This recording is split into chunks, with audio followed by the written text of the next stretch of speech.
Sankirtanam Kavinemo Vaishnavyo.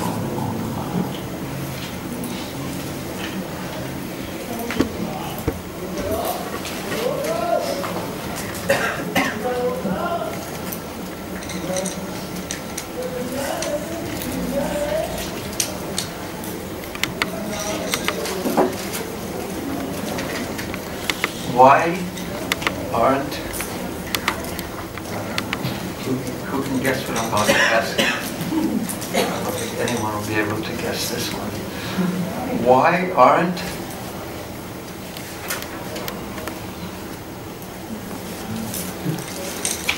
no one's even brave enough to put forward a wild answer to this. Why aren't we or you or I an atheist?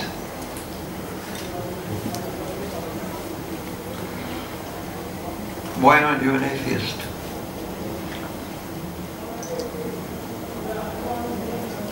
Yes, thank you. What's your name? Puneet. Very good. Because we are under Prabhupada. Not we. I am under Prabhupada's movement or guidance.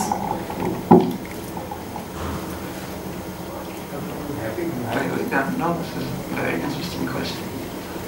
Were you an atheist before you were under Prabhupada's guidance? Yeah. Little means yes, possibly. You weren't sure. And now you're sure. Yes?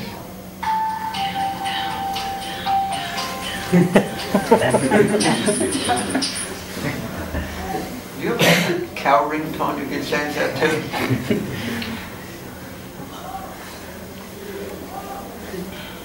If you have a cow ringtone, we'll all call you. Moo, moo. No one will complain. And you? Why? I mean, there's so many atheists and they say they're happy. I was not so happy. Oh. And what makes you happy being an aspiring devotee of Krishna? I don't feel any competition in this world. I don't feel like being anything great in this world. That is a very satisfaction for me. Great, I mean, like some achiever in this world. I don't feel like being some achiever in this world. Something in this world. It is a very good. Thank you. Anyone else like? Yes. It is very boring. And yeah, it's boring being hopeless. hopeless. Why you hope?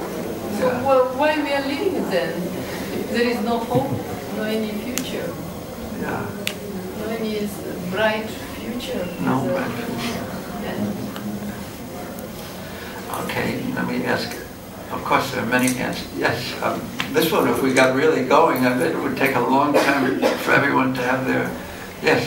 But then we're going to move on to another interesting question. Being a thief, I feel so cared for that I have someone who's there to always care for me and who's there for me. So you feel the presence of Krishna caring for you. Yeah. How wonderful.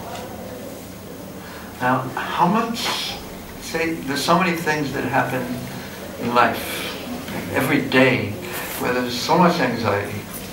Now, we feel protection. Excuse me? We feel protection under Krishna. Yes. How much? That's why we feel it that. But not we. I myself. So you feel protected by Krishna? Protected by Krishna. What is your name, sir?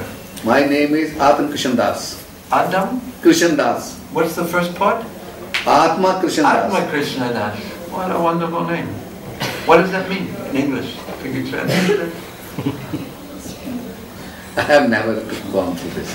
Yes. Really, this is the first time then. How wonderful. Krishna will protect you. What does your name mean in English?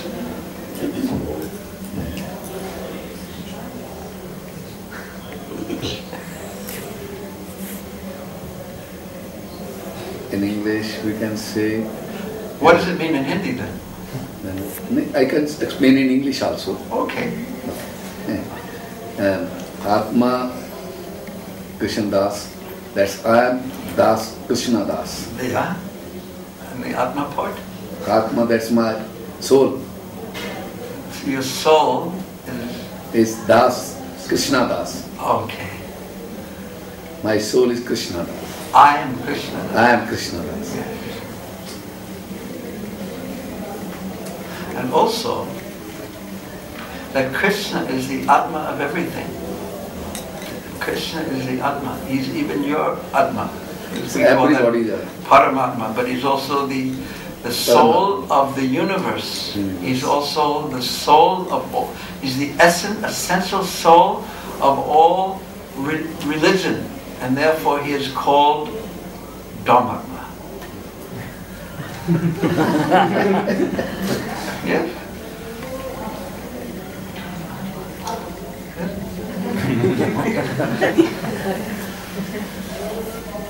Thank you. Now I'm going to ask another difficult question. Well, that one was an easy one once everyone started thinking. But you didn't answer. How come? Why aren't you an atheist? Did you ever think of that question? How old are you?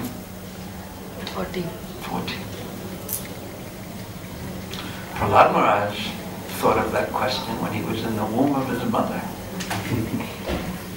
And later on, his whole life he was seeing Krishna. Except sometimes Krishna would disappear from his vision and he couldn't see Krishna. And then he would cry and cry and cry. His relationship with Krishna was so close that when he wouldn't see Krishna, he would cry. And then when Krishna would come right back into his vision, he would laugh and be so happy. And then Krishna would leave his vision and he would cry. How long have you, what's your name? Shaurya. Shaurya. Shaurya. Shaurya. Shaurya. Shaurya. You have to understand that Westerners are deaf when it comes to a lot of these sounds. Sorry, excuse me, sorry. I can say Srila. It's a wonderful name. What does your name mean? Parakram. Courageous. Wow. Is that a name of you or is that a name of Krishna? Krishna. Quality of. Do you know what happened? When Krishna was with Balaram and the cowherd boys one day, they were near Govardhan. And his mother thought that he was going to Bandiravan. Have you been to Bandiravan? No. What? How long have you been in the school? 2 years. And he's not been to Bandiravan. You are in there. Please, could you take these boys to Bandiravan? Such a wonderful place. Wonderful place. Krishna, Balaram, the cowherd boys, they would go and herd the cows there. So many wonderful pastimes happen there. And there's a wonderful tree that the boys used to play under. And that tree at one point, now it's the son of the son of the son of that tree. But that tree at one point went from there all the way across the Yamuna. And the boys would climb on the branches of that tree. And then when they were over the Yamuna, you know what they would do? You know what they would do? Jump into the Yamuna that was full of lotus flowers, and they were with Krishna.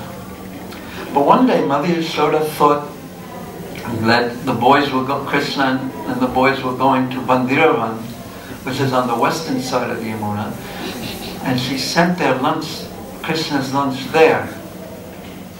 But then Krishna went instead near Govardhan.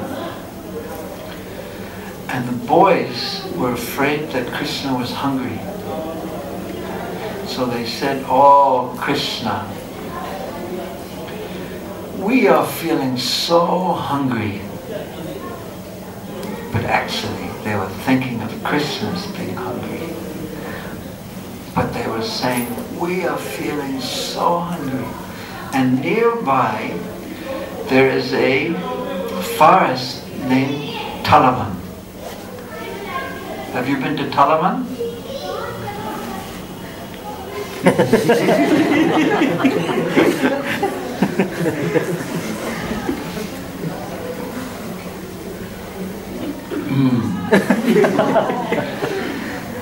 And the boys said, I have a habit of making jokes sometimes, so I don't mind.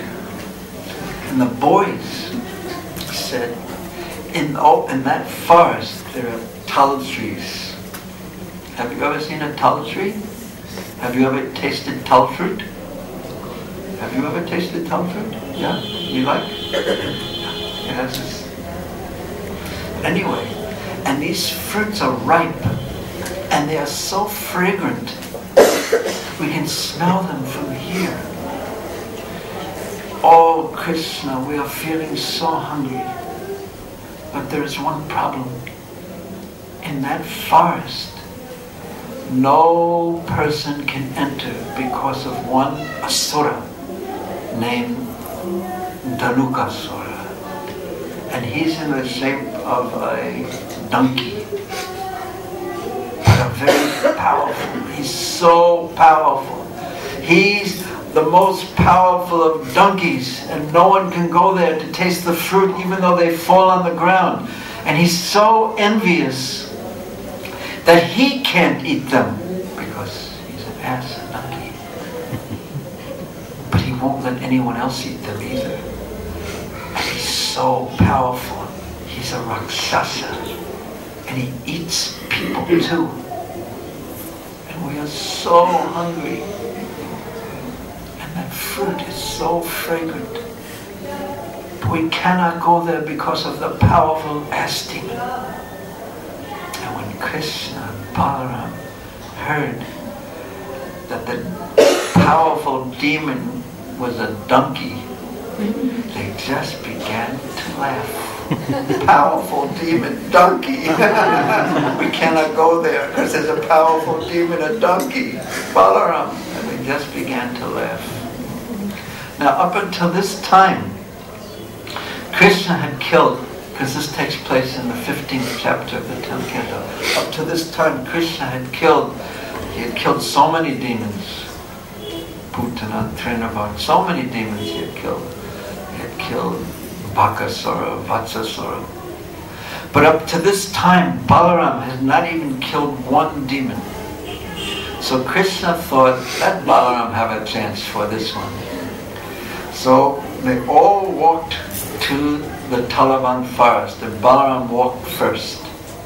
And when they got to the forest, Balaram grabbed a big tal tree and he began to shake it back and forth until the fruits began to fall to the ground.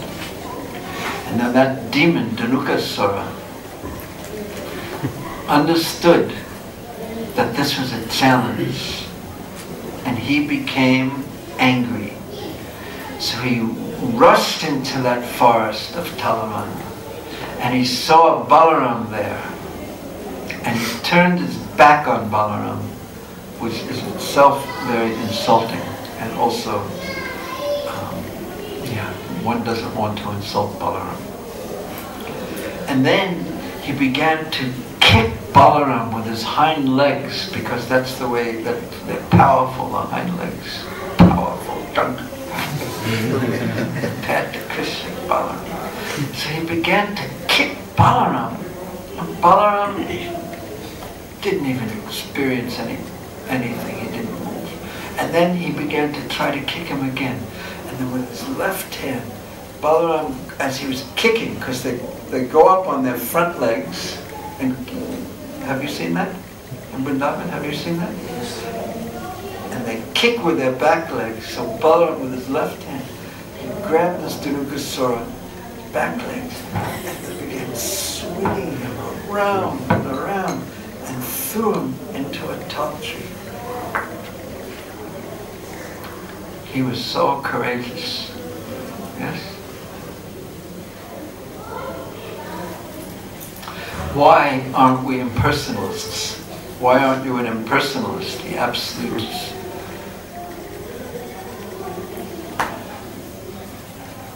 I heard already why so many devotees aren't atheists, but why aren't you an impersonalist?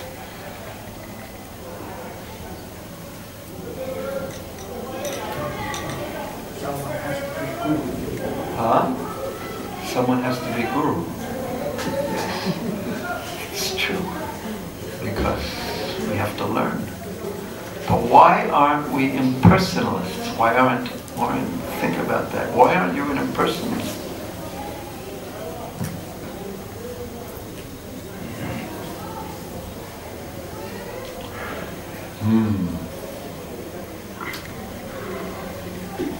Would you care to mention an answer? A personal answer?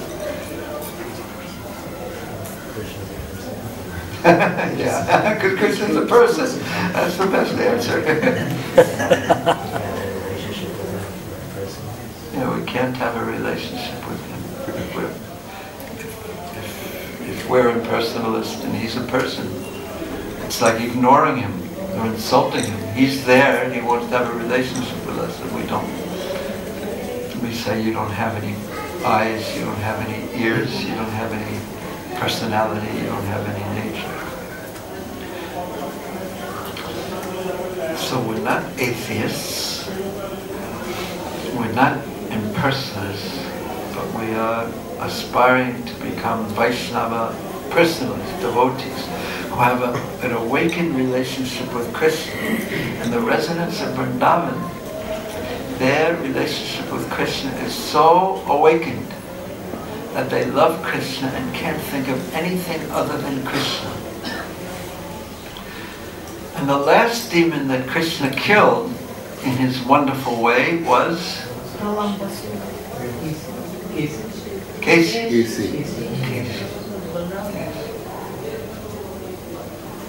And then, right after Krishna killed the Kesi, do you know where he killed him in what place? Kesi Katha. And then, right after that, there is another gut, or right before that on the Parikrama mark, called Kirgat. And it's also known as Chirangat. And that's where Krishna rested after killing the Kesi demon.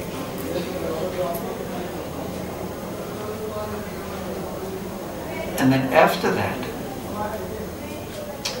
Narada Muni came to Krishna. He had come to Kamsa, and he had told Kamsa that it is Krishna who is the child that is predicted to kill you. The child, the eighth Garbha, that the voice in the sky predicted would be your killer. That was not a girl child, a female child. That female child was the child of Yashoda. And your child, or the eighth child, born of Devaki Vasudeva, was taken by Vasudeva across the Yamuna and exchanged with that female child of Yashoda. You've been cheated by Vasudeva. So Narada Muni wished to speed up this pastime. And he knew that the time had come for Krishna's Vrindavan Leela to end, and for him now to move to Mathura and begin his Mathura Leela. So then, after speaking to Kamsa and after the Keshi demon, who was the foremost of Kamsa's demon allies, after he was killed by Krishna, Narada Muni went to see Krishna. And he had the task of telling Krishna, because Krishna was so absorbed in his Vrindavan pastimes that he wasn't personally inclined to leave. Because the love of the residents of Vrindavan was so great, he had no inclination to leave. But then, Narada Muni said to him, there's quite a few verses, and the first 3 verses that Narada Muni speaks are all names of Krishna, practically speaking. They're all glorifying Krishna, his different aspects, the different aspects of his nature, of his activities, of his qualities.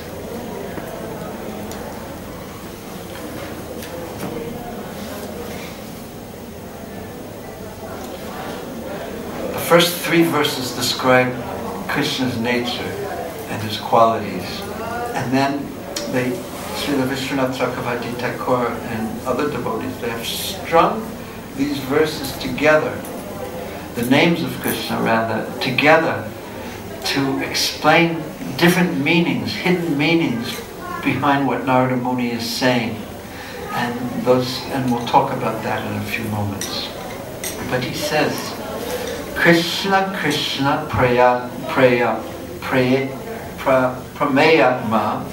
Yogesha Jagadishwara Vasudev Akila Vasa Sattvatam Prabhu. And all the names that he calls Krishna at this particular time are subtly. What does subtly mean? Huh? Subtly means the opposite of subtle.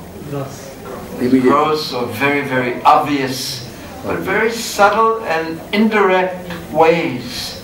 All the names that he uses are, except for Krishna, Krishna. That's the first two words. It says Krishna, Krishna, Prameyatma, Yogesha Jagadishwara.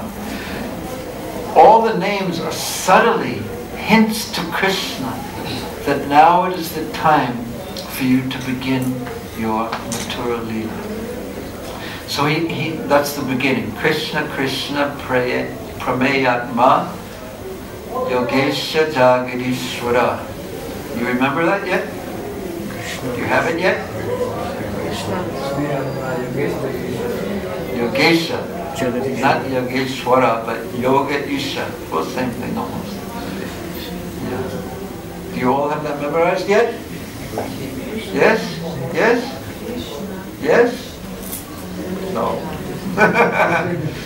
Well, the first 2 words are really easy to remember. Okay. Everyone have that memorized? Let's try it. 1, 2, 3. Krishna, Krishna. Oh, some of us have gotten even more. Prameyatma Yogesha Jagadishwara.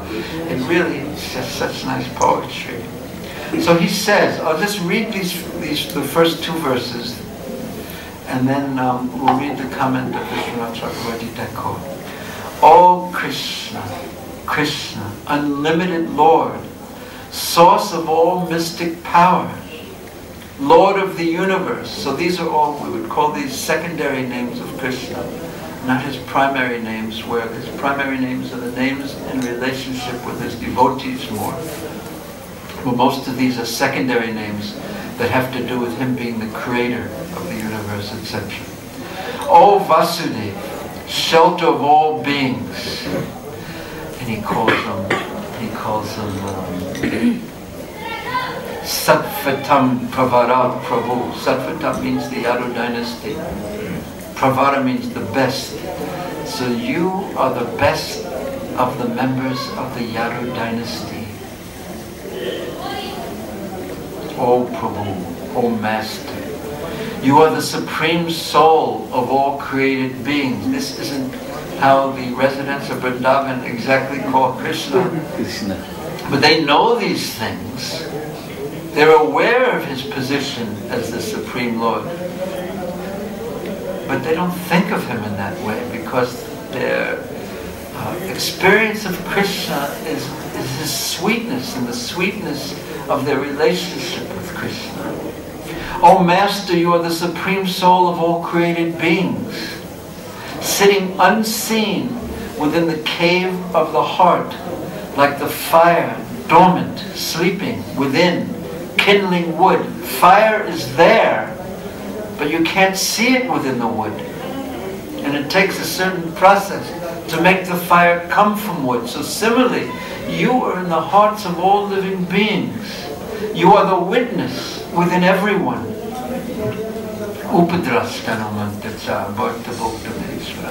You are the Supreme Personality, and you are the ultimate controlling deity. And then to the next verse, verse 12. You are the shelter of all souls. And being the Supreme Controller, you fulfill your desires simply by your will. By your desiring something, your Icha Shakti and Satya Sankalpa Shakti. And just by you wanting something, it happens.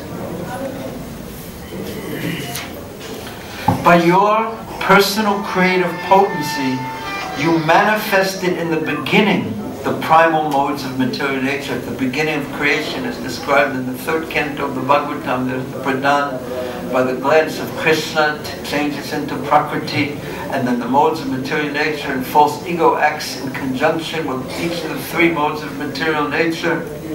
And then you, through the modes of material nature and the combination of false ego and your glance, which activates, puts the souls within the material world,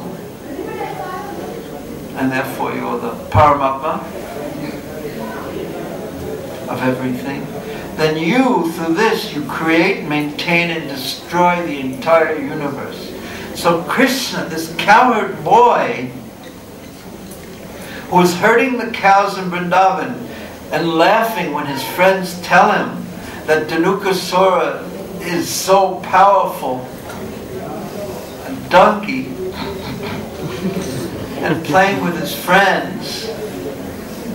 He's this creator of the entire universe. Now we say that. The word creator of the universe just comes so easily out of our mouth, but just think of what it means. Everything that exists in this universe, the entire universe, comes from Him. And then it is supported, its existence. We see things exist. This is just sitting here. The table, what is it resting on? It's resting on the straw mat, and the straw mat is resting on the concrete floor, and the concrete floor is resting on whatever is underneath it, and then that's resting on the earth. And the earth, what is the earth? Everything is resting on something else. What does the earth rest on? Okay, yes. So in other words, everything is resting on something else, but Krishna is the one that's maintaining, and He's the one that everything rests upon. And that's all done through the Vishnu potency, or not Vishnu potency, but Vishnu expansion, which is just His Kala Anksa, His part, plenary part, we would say. And Krishna, still Bhagavan Swayam, everything in existence on the material level, the spiritual level, rests on Him. And there He is acting in Vrindavan as a cowherd boy. So this is quite inconceivable. And Narada Muni is telling this to Krishna. You create and maintain and then destroy the universe, not directly yourself, but through your potencies, your shaktis, the modes of material nature. And you, that very same creator, have now descended on the earth, and now He's going to speak.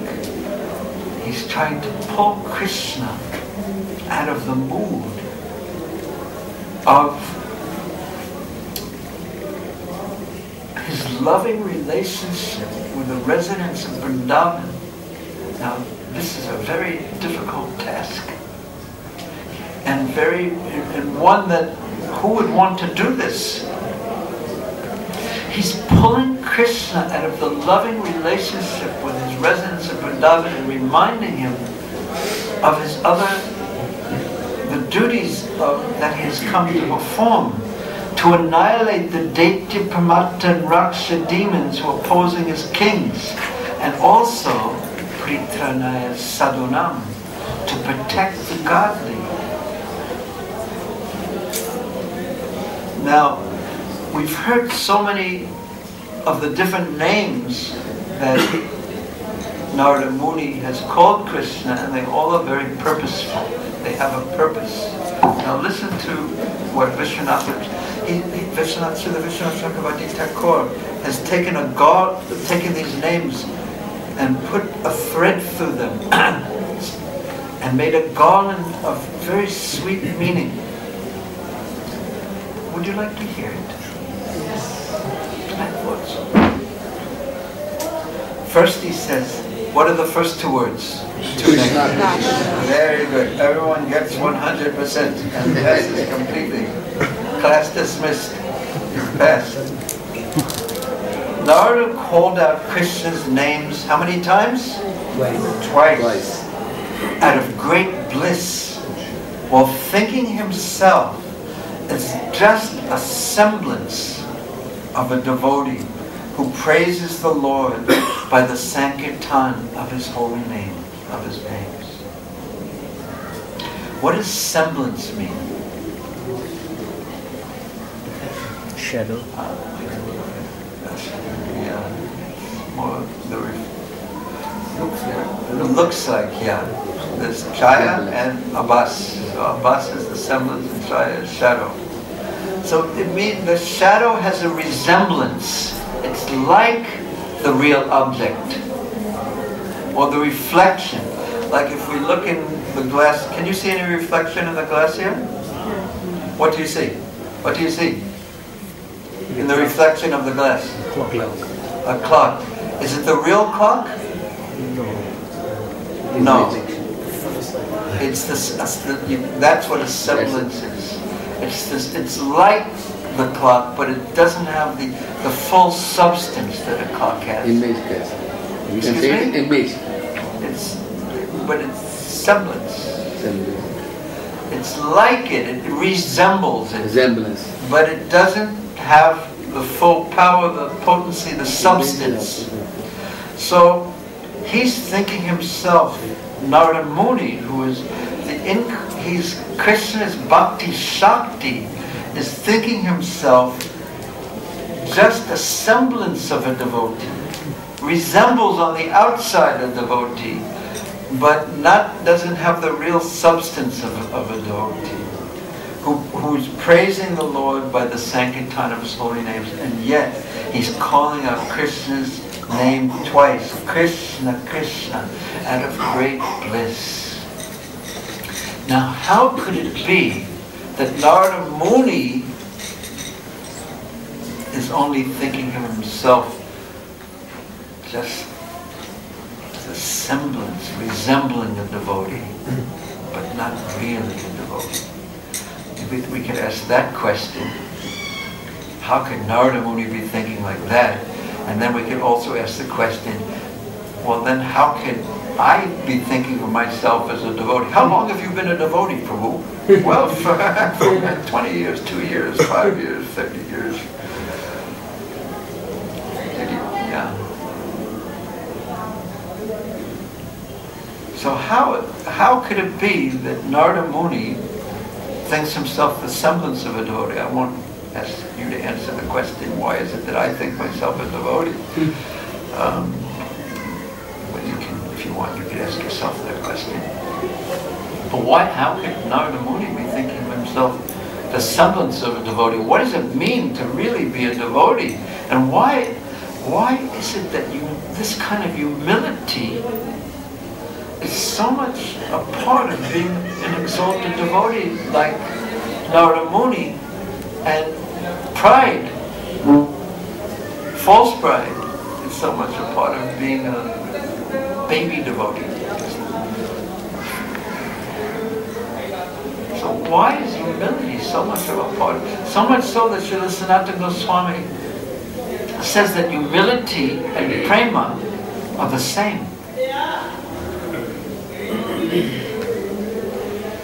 Why is humility so much part of being a devotee? Yes, thank you. I was hoping so. Humility is very beautiful. Humility is very beautiful. It is beautiful. Now that's a answer from the heart. Thank you. Any other? Have you ever thought about that? How is it possible that Narada Muni can be thinking of himself the semblance of a devotee? How is it possible? Because he is devotee. Yes, because he's a devotee. Another answer from the heart. Opposite, not devotee. Yeah. That really answers the question. I can't argue with it either. But why is it that a devotee whose heart is like gold doesn't feel like that? Well, one answer I'll say that in Brihad Bhagavatamrita, Narada asks, if I remember correctly, Narada Muni asked Krishna for a benediction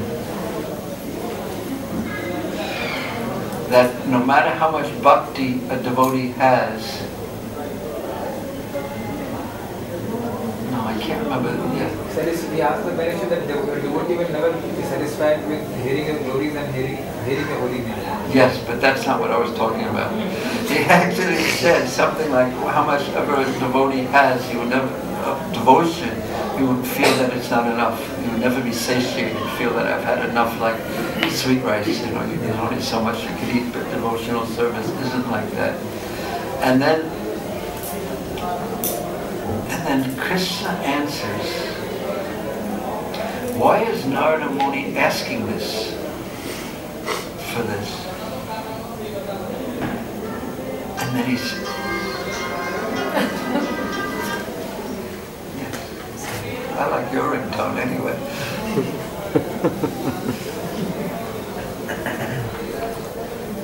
And he answers, Krishna says, why is Narada Muni asking this? Because it's already true. Why is he asking for this benediction when he already knows that it's already there? Because the nature of devotional services and love for Krishna is the more that you have, simply the more you want to taste it. Like the residents of Vrindavan. When they're with him all day long, when the cowherd boys are with him all day long, when Krishna goes into his house at night, they go mad in ecstasy and can't stay away from him. They never become satiated. And Krishna replies, I know why.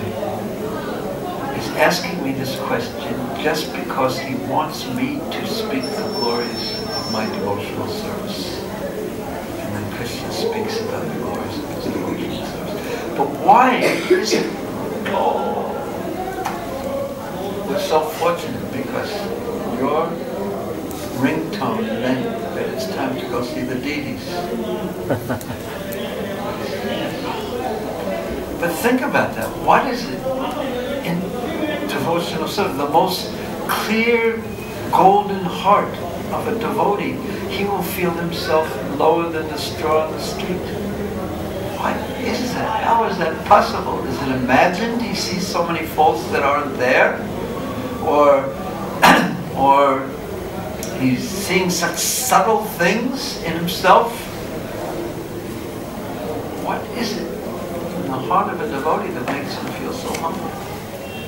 And like the semblance of a devotee, and the symptom, the main symptom of Bhagavata, the greatest devotee, is that he sees everyone else as a devotee and himself not as a devotee.